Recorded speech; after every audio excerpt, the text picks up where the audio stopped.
Chapter 4. 159. Seed of Nightmare. Hope. Herself. Sunny stared at the 7 chains, finding new meaning in their cruel visage, and the misshapen, torn remnants of the 7 rune-inscribed shackles. So the sun god's ire had not been quelled by just destroying her kingdom. He had gone a step further, binding the demon of hope at the heart of her decimated domain. For how long?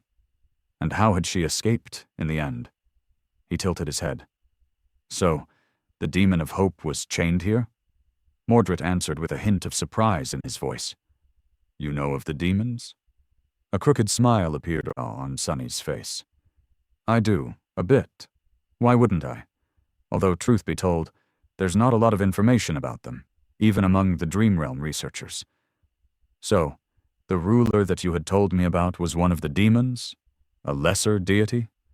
Mordred kept silent for a bit, then said dejectedly, Yes.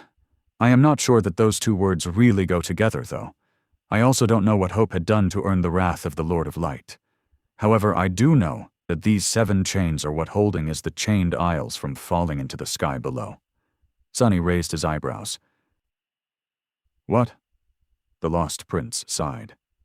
People think that there are numerous heavenly chains connecting all the island, but in fact there are only 7, and you are looking at their roots. Or rather, there were only 7.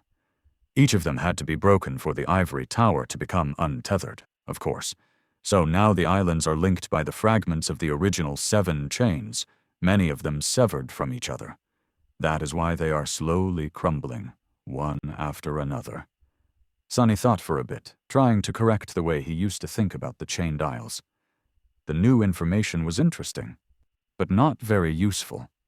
Shaking his head, he turned back to the Seed of Nightmare.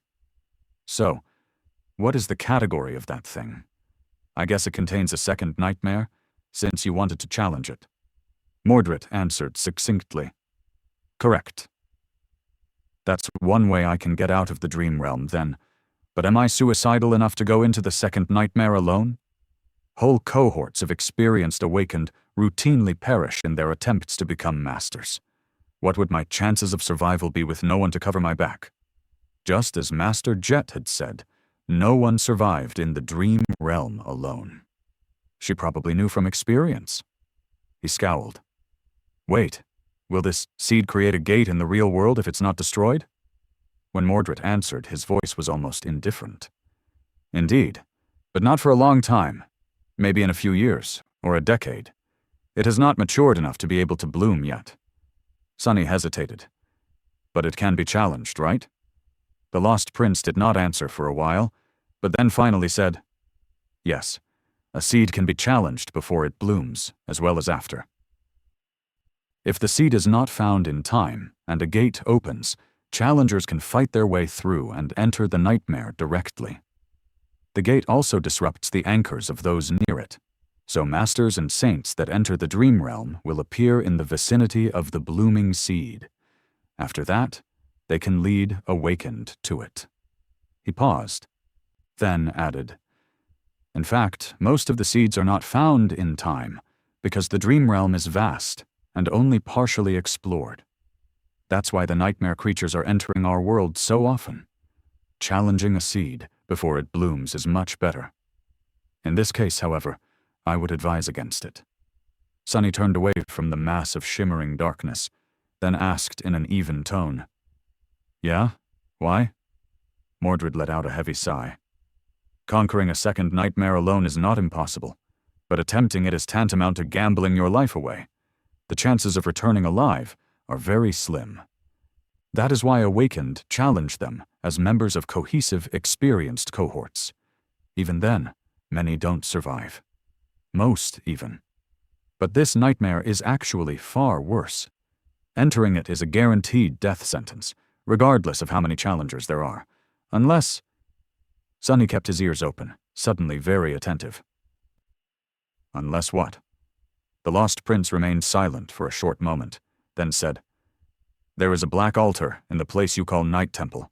On it lies an ivory knife. Only those who have shed blood on the altar and received the memory of the knife have a chance to survive the trial that hides within this seed. Sonny blinked a couple of times. Wait, that sounds very familiar.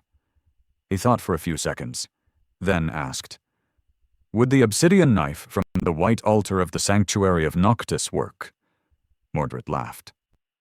Sure, having both would be even better, incredibly so. However, I don't know the method to receive the memory of the obsidian knife. The ritual seems to be different from the one required for the altar in the Night Temple, and I have never figured it out. You didn't, but I might have. The image of the covetous coffer appeared in Sonny's mind, full of golden coins. There were almost 1,500 of them inside. Would that be enough to allow him to lift the obsidian knife off the altar? He had a feeling that it would. What do these knives actually do, though, and how the hell do you know all this? However, there was no response. Mordred was once again gone.